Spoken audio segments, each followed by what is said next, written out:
Estamos de regreso, por supuesto, aquí a través de Radio Latinísima y voy a regresar con mis invitados. Me acompaña desde la ciudad de Miami Esteban Hernández, analista político, y también desde la ciudad de Cochabamba, en Bolivia, Hugo Valderrama. Es un placer tremendo contar con su lectura política que nos ha aclarado muchísimo el tema del MAS, si realmente ganó o si es una estrategia del propio Evo Morales permutar hacia otro partido para quitarle el foco al movimiento hacia el socialismo. Hugo, regreso contigo. Fíjate que en octubre vamos a tener la segunda vuelta de estas elecciones. Quiero tu lectura. ¿Quién podría ganar realmente esta segunda vuelta en octubre? A ver, Edman Lara, que es el candidato a vicepresidente de Rodrigo Paz, de hecho ha estado recibiendo apoyo abierto de los sectores que antes habían sido gente que había ayudado y había apoyado abiertamente al movimiento al socialismo, ¿no?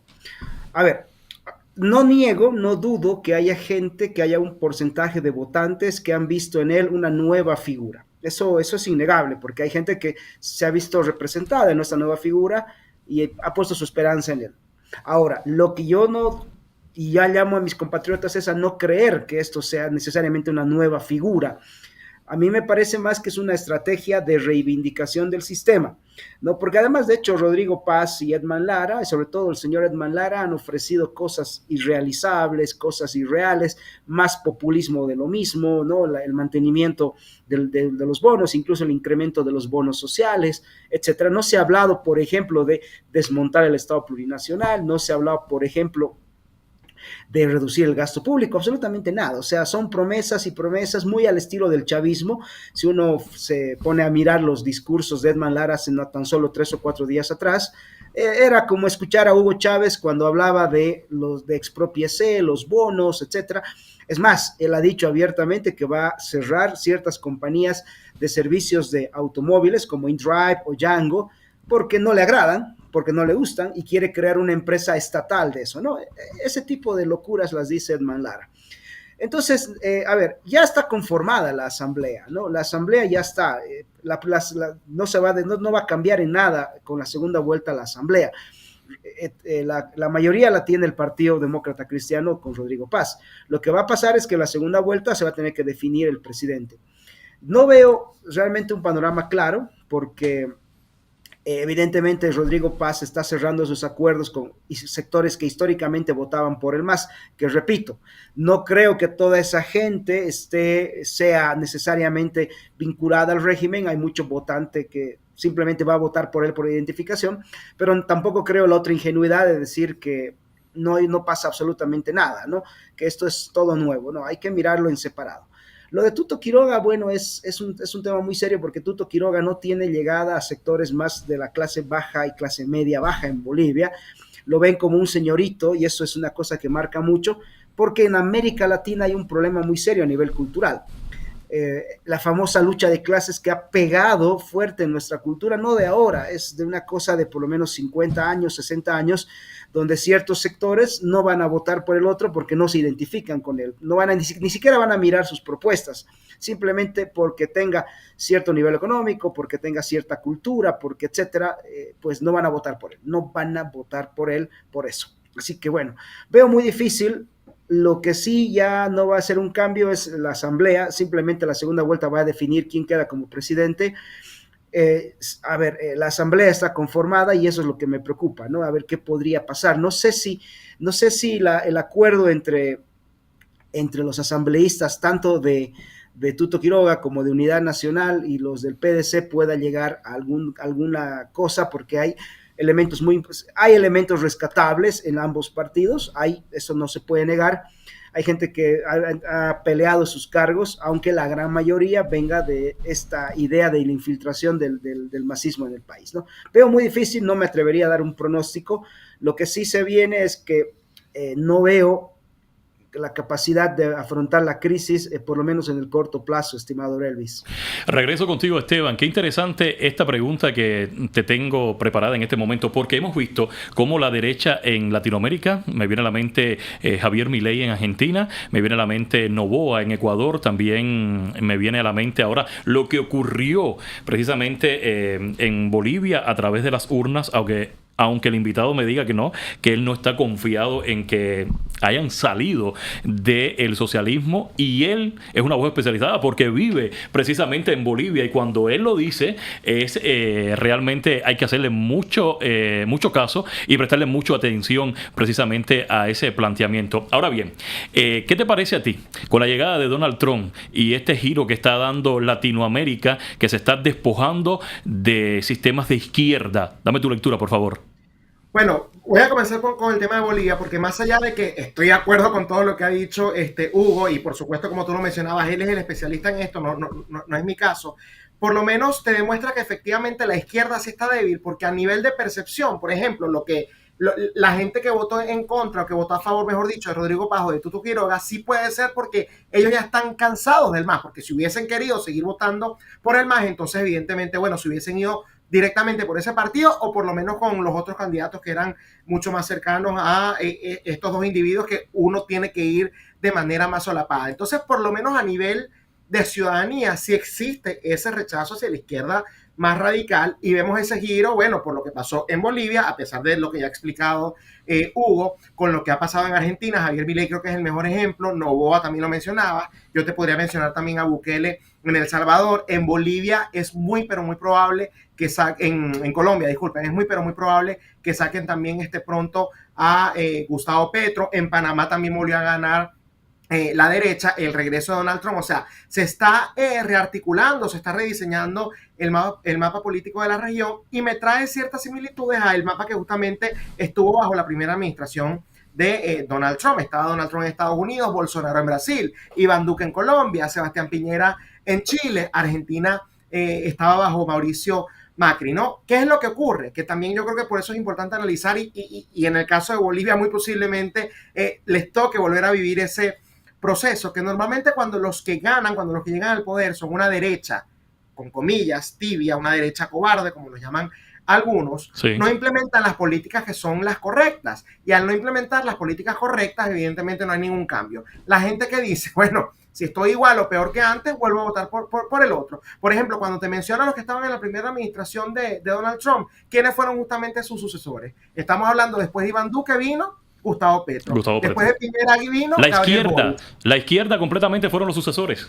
En Argentina, después de Macri, regresaron al kirchnerismo, Los Kirchner. con la señora Kirchner directamente en la vicepresidencia y con Alberto Fernández. Entonces, ¿qué es lo que ocurre? Que estas son oportunidades que no hay que desperdiciar. Yo sí estoy viendo ese giro hacia una derecha más firme, una derecha más dura, que de una u otra manera, bueno, sí termina implementando las políticas correctas. No es accidental que, por ejemplo, un individuo como Javier Milei tenga la popularidad sobre el 50%. No es accidental que un Bukele tenga la popularidad, bueno, altísima, creo que más del 80% de las personas lo apoyan, porque precisamente ellos se atendieron a la problemática para fueron escogidos por la ciudadanía. Yo no veo eso en ninguno de los dos representantes de la segunda vuelta en Bolivia, y muy posiblemente, si esto ocurre, entonces se venga el regreso del MAS, ya rediseñado, pero evidentemente el regreso del MAS. Y fíjate qué interesante, Cochabamba, la ciudad de Hugo Valderrama, mi invitado y analista político y experto en temas bolivianos, es un bastión muy fuerte, siempre lo fue en estos 20 años de mandato, ¿no?, de Evo Morales, o principalmente del partido MAS. Yo quiero saber cómo está viviendo esta elección, o sea, cómo están viviendo las elecciones precisamente el pueblo boliviano, porque hablamos de política, hablamos de políticos, pero no nos hemos centrado aún en el pueblo boliviano. ¿Qué piensan los bolivianos al respecto? A ver, concuerdo plenamente con Esteban. Hay una necesidad del pueblo boliviano, de mis conciudadanos, de una nueva estructura política. Es por eso que ha habido un voto apoyo a estos dos candidatos. Hay que separar al pueblo del régimen también. La gente quiere una nueva alternativa, algo que el régimen se ha apropiado. Por eso es que ha mutado, ha cambiado y son camaleónicos, ¿no? Se vive con mucha esperanza. Hay mucha gente esperanzada acá. Yo mismo estoy esperanzado, pero ninguna esperanza puede ser ciega, ninguna fe puede ser ciega. Se necesita cierto grado de madurez, cierto grado de análisis, sobre todo de quienes hacemos opinión pública. No sería muy irresponsable, y yo lo he dicho muchas veces en medios de comunicación en Bolivia, no se ha derrotado a nadie. Ojo, ¿cómo podemos derrotar a algo que se ha filtrado, que se ha mutado hacia otro lado? Que hay 70% de los asambleístas de PDC que son gente ligada al movimiento al socialismo, que ha habido gente que está infiltrada en los partidos. O sea, hay que ser muy cuidadoso, porque yo le pido, y siempre separo esto, el régimen del partido y del gobierno, ¿no? Voy a regresar con Esteban mientras el amigo Hugo Valderrama puede solucionar este problema. Esteban, escúchame muy bien y qué interesante esta parte. Ya vivimos tensiones en el Caribe en los años 60 cuando la crisis de los misiles. También me viene a la mente Panamá, 1989, cuando los Estados Unidos fue y sacó al presidente de esa época y lo encarceló de por vida aquí en los Estados Unidos. Quiero tu lectura. ¿Qué puede pasar? De verdad que el pueblo venezolano está muy esperanzado. Y también el exilio aquí en Miami. He visto muchos venezolanos que me han comentado directamente: yo regreso en cuanto caiga Maduro. Dame tu lectura centrada como venezolano, pero también como analista político republicano. Bueno, en el 2020 también hubo presión, no al mismo nivel, pero también la primera administración de Donald Trump presionó a la tiranía venezolana con movimientos parecidos en el Caribe, y bueno, también se articularon ciertas fuerzas internacionales. Acá estamos viendo, digamos, una especie de coalición internacional: Argentina, Paraguay, Ecuador, que ya han catalogado al Cártel de los Soles como una organización terrorista, y se están sumando a estos esfuerzos junto con Francia. Tú mencionabas también a Guyana y a Trinidad y Tobago. Yo creo que hay que ser, y retomo las palabras de Hugo, me encanta cuando él dice que está bien la esperanza, pero no ciega, que está bien la fe, pero no ciega, que tiene que haber un poco de criterio, ¿no? Precisamente al momento de hacer este tipo de análisis. Si vamos a hablar de esperanza, el venezolano ha tenido esperanza en múltiples oportunidades: en la elección que tuvo Capriles contra Maduro en el 2013, en la famosa salida del 2014, cuando se ganó la Asamblea Nacional en el 2015, en el 2017 cuando se movilizaron millones de personas en las calles y hubo uno de los años con mayor represión que justamente emitió o ejecutó la tiranía de Nicolás Maduro, después con el gobierno interino en el año 2019 y 2020. El año pasado, en el 2023 con las primarias, el año pasado con el 28 de julio, el 10 de enero del 2025. Y precisamente cuando uno anunciaba, y digo uno porque yo acá estuve criticando todos esos procesos y diciendo efectivamente lo que no iba a pasar, porque basta con entender la naturaleza de la tiranía para saber que efectivamente se trataba era de fe ciega, se trataba de un deseo y no de un análisis objetivo. Bueno, la gente lo que hace es molestarse porque uno no debería andar enviando ese tipo de mensajes negativos que de una u otra manera acaben con la esperanza. Te repito lo que te mencioné. Yo creo que estamos en una situación que hay que celebrar, las tensiones están aumentando. El problema es que si no se sigue aumentando, si no sigues hacia arriba, ¿cuál es la otra dirección que tienes? Hacia abajo, desescalar. Y precisamente eso sucede si no hay ningún tipo de acción por parte de ese liderazgo político que supuestamente estaba abocado a la libertad de Venezuela. Estamos hablando de que acá se prometieron que habían estrategias para cobrar la famosa elección del año pasado, que evidentemente no sucedió.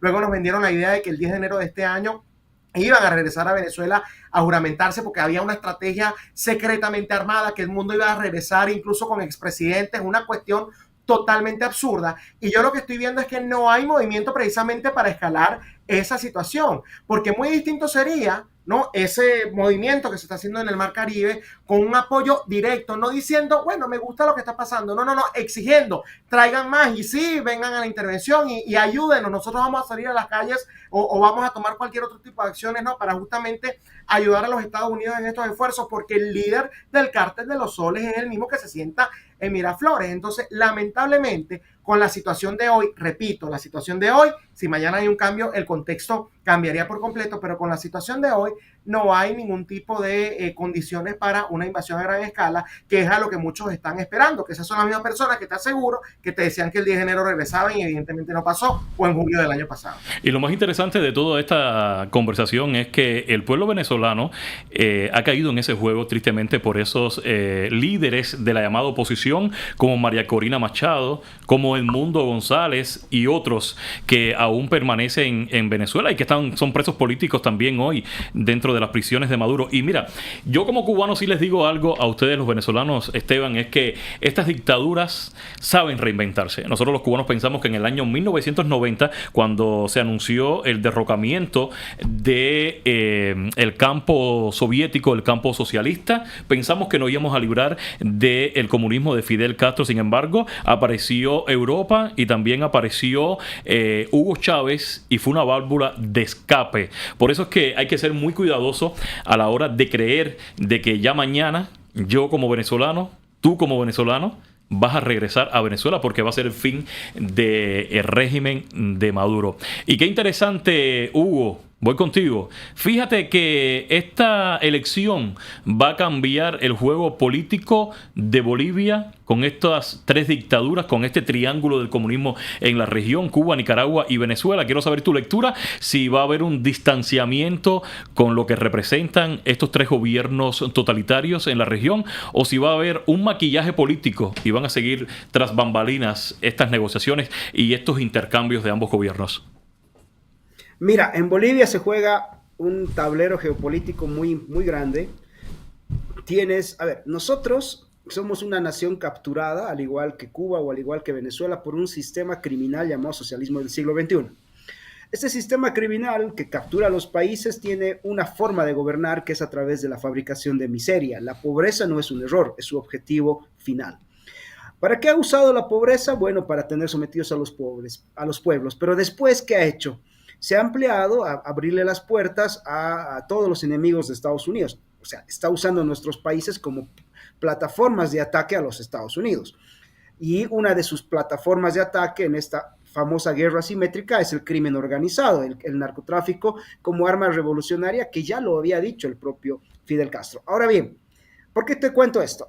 El narcotráfico boliviano no tiene como cliente final los Estados Unidos. Eso era en los 80 y los 90. Hace como 10 años el narcotráfico boliviano tiene como cliente final Europa y Asia. Entonces, ¿qué es lo que ha pasado?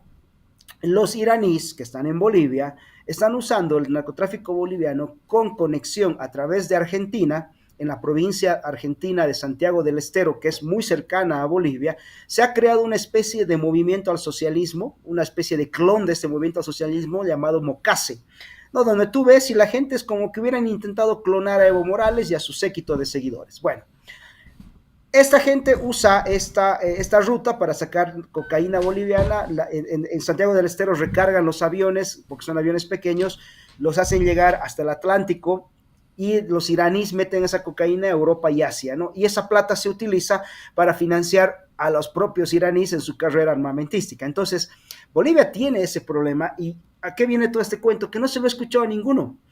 Mira, yo vengo reclamando que los políticos que se presentan a las elecciones hablen de estos asuntos. Ninguno. Tuto Quiroga no lo ha mencionado. Rodrigo Paz ni siquiera lo ha mencionado. Es más, nadie ha mencionado que Bolivia es un país intervenido. No se atreven a decir que Bolivia es un país capturado y tomado por el crimen transnacional y que nosotros hemos perdido la soberanía. No se atreve a decir eso. Fíjate que, a ver, una señal clara que debería darle a los bolivianos, por ejemplo, el señor Tuto Quiroga o el señor Rodrigo Paz, es decir, que se va a romper relaciones con el sistema venezolano, con el sistema cubano y con Irán, que son quienes hoy están más metidos en mi país, pues ayudando al sometimiento y a la subyugación de mi patria. Pero no se ve, no se nota. O sea, es otra de las señales que a mí me preocupa y por las cuales yo creo que esta gente no pasa de ser una oposición funcional, estimado Elvis. Óyeme, qué interesante que tú lo digas de tu propia boca, ¿no? De que Irán está metido en la región, de verdad. Y es muy preocupante cómo este régimen de los ayatolás, que son fundamentalistas religiosos, han poco a poco entrado en Latinoamérica, y Bolivia no se ha salvado. En los minutos finales regreso con Esteban Hernández. Esteban, qué interesante esta pregunta que quiero hacer como un cierre con el tema de Venezuela. Hemos visto que la tensión no ha escalado como muchos han pensado. ¿Te parece que puede haber una salida diplomática, y de qué manera Donald Trump la haría si fuera a la parte diplomática? No, si es diplomático, así como si es esperar un quiebre militar a lo interno, es pérdida de tiempo y va a ser un fracaso. Ya eso se ha tratado en el pasado y repito, para ellos Basta con ponerse en los zapatos de Nicolás Maduro, de Diosdado Cabello, de Cilia Flores, de los hermanos Rodríguez, para entender el por qué ellos actúan como actúan. Ellos saben que la única manera que pueden tener impunidad y que pueden tener relativa libertad, le pongo las comillas porque sabemos que, por ejemplo, es complicado para ellos incluso viajar fuera del país, bueno, por todas las condiciones, por las órdenes de captura, y para ustedes de contarnos que existen en su contra. Pero una vez estos individuos abandonen el poder, ahí sí van a ser sometidos a la justicia, independientemente de los acuerdos a los que hayan llegado, por ejemplo, con el presidente Donald Trump, o con el presidente ahora de Colombia, Gustavo Petro, o con el presidente de Brasil, Lula da Silva. Porque ¿qué es lo que ocurre? Que cuando tú cometes crímenes que no prescriben, que es precisamente de los que se le podría acusar a todos estos individuos que he mencionado, allí no importa qué acuerdos se hayan firmado, no importa justamente a qué tratados haya que hacerle caso, porque basta con que el día de mañana se va Donald Trump, se va Gustavo Petro, se va Lula da Silva, lleguen otros a ese poder, o incluso en la propia Venezuela, llegue otro que no haya participado en esas negociaciones en donde precisamente de manera diplomática se podría salir de Nicolás Maduro, y ellos reabren esos casos. Y la gente lo sabe, los del régimen lo saben, y por eso es que están aferrados al poder. Para ellos es un asunto de vida o muerte, o en el menor de los casos de libertad, o no, precisamente de secuestro, si podemos utilizar el término. Entonces, una vez uno entiende eso, sabes que no hay vía diplomática, ni de un quiebre interno, ni de, bueno, es que los dominos van a caer por su propio peso. No, el único lenguaje que estos individuos entienden es el lenguaje de la violencia. Quien se mantiene en el poder por la fuerza solamente puede salir por la fuerza, y para ello se requiere algún tipo de asistencia internacional, porque dentro de Venezuela tampoco veo, digamos, alguna estructura armada, ¿no?, que se pueda enfrentar a estos individuos. Claro que sí, es un sistema totalitario donde los militares, que son los que le guardan la espalda a Nicolás Maduro y a Diosdado Cabello, están bien enchufados también al poder. Son unos capitalistas viviendo dentro de un régimen socialista. Hugo, en los minutos finales, en 3 minutos, quiero que me comentes sobre los retos inmediatos con este nuevo gobierno que se va a proclamar, la victoria del nuevo gobierno en octubre. Y cuando te digo retos inmediatos, quiero basarme en la economía y en la corrupción institucionalizada que mantuvo el MAS por 20 años. A ver, lo primero obviamente es frenar la inflación. Se necesita un fuerte recorte del gasto público inmediatamente. Segundo, se necesita devolverle a los ciudadanos la libertad de emprender, producir y trabajar. Hay que bajar la presión fiscal. Bolivia es el cuarto país del mundo que peor trata a los emprendedores. En temas de corrupción, bueno, hay que hacer una limpieza absoluta del sistema judicial, porque el sistema judicial dejó de servir a las leyes para empezar a cumplir el capricho de los caudillos, y esto es una cosa que lleva hace 20 años. Tenemos más de 300 presos políticos, más de 12,000 bolivianos exiliados o fuera de Bolivia por razones políticas y de pensamiento disidente. La justicia boliviana total y absolutamente sometida. Te doy el caso. Se está liberando a 3 personas mediáticas, me refiero al líder cívico Marco Pumari, a la expresidente Yanine Áñez y al actual gobernador de Santa Cruz, Luis Fernando Camacho, cuando son causas que no debían haberse ni siquiera abierto. Se les abrió causas de manera inexistente, se violó el principio básico de la defensa en libertad.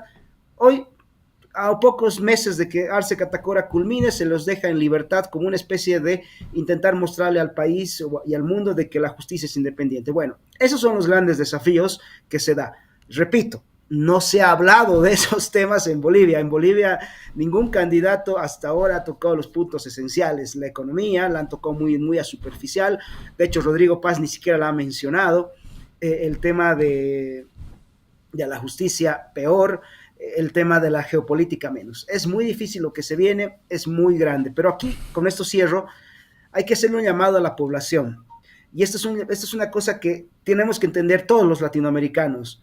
No hay nada peor para un país que una sociedad políticamente desinformada. Que estos 20 años de locura nos sirvan a nosotros para hablarle de política a nuestros hijos. No hay que dejar que la política se la metan en la escuela y en la universidad, porque siempre tienes estas consecuencias atroces, estimado Elvis. Escuchando a Hugo Valderrama y Esteban, esto es para ti. Me viene a la mente que Bolivia, como Venezuela, es la copia al carbón específicamente del régimen de los Castros, liderado ahora por Díaz-Canel. Presos políticos, centralización de la economía y desastre por 20 años. Tu mensaje final para los venezolanos que están esperando la caída del régimen de Maduro. Bueno, a ver, es una copia de carbón y es que precisamente de eso se trata ese sistema, de adaptar, dependiendo de la época y dependiendo de la idiosincrasia de cada país, el mismo sistema sangriento, generador de miseria y bueno, todo lo que tú describiste muy bien, Aurelio. De hecho, me atrevo a decir que Bolivia tiene un sistema más perfeccionado que incluso el venezolano, porque de Bolivia nadie habla. Y fíjate cómo estamos ahora sí hablando, ¿no?, de unas elecciones y más bien con optimismo cuando hay un escenario quizás no tan optimista. Entonces, eso creo que lo pone peor, porque por lo menos en el caso de Venezuela, de Cuba, de Nicaragua, todos saben que es una tiranía y todos saben lo que sucede. De Bolivia nunca se ha hablado y ahora que se habla es incluso hasta con optimismo. Mi mensaje es el mismo que ya había mandado: optimismo, esperanza, todo eso está bien, siempre que sea realista. Uno no puede permitir que sencillamente por un deseo automáticamente se te nuble la mente, porque si tú estás esperando de verdad, basado en algo ficticio, que ocurra algo y ese algo no ocurre, ahí es cuando viene precisamente esos desencantos que en Venezuela bastante hemos vivido. De verdad que fue un placer haber recibido a Esteban Hernández, analista político republicano, venezolano, con una lectura muy centrada y con los pies sobre la tierra, con la situación que está ocurriendo ahora en el Caribe, con esta tensión que ha provocado el gobierno de los Estados Unidos por el narcotráfico descontrolado, el cártel de los soles, tratando de introducir e introduciendo no solo al tren de Aragua, sino también a drogas aquí en el territorio de los Estados Unidos. Y un gusto tremendo haber recibido a Hugo Valderrama, analista político boliviano. Nos dio unas lecturas y he aprendido en este programa cómo funciona realmente el país, cómo funciona el MAS, cómo ha funcionado en estos 20 años y la estrategia, y nos has desarticulado por completo el mensaje que medios de principalmente aquí de Estados Unidos nos han vendido de que acabaron con el socialismo a través de las urnas. La invitación queda abierta para ambos, por supuesto. Es un gusto para toda nuestra estación contar con criterios especializados de ambos dos. Un placer. Usted, como siempre, regrese mañana a las 5 en punto de la tarde por esta estación, a través de Euforia, también a través de Roku y a través de Fai TV. Aquí hablamos todos. Este es el espacio político por excelencia de Radio Latinísima. Nos volveremos a encontrar.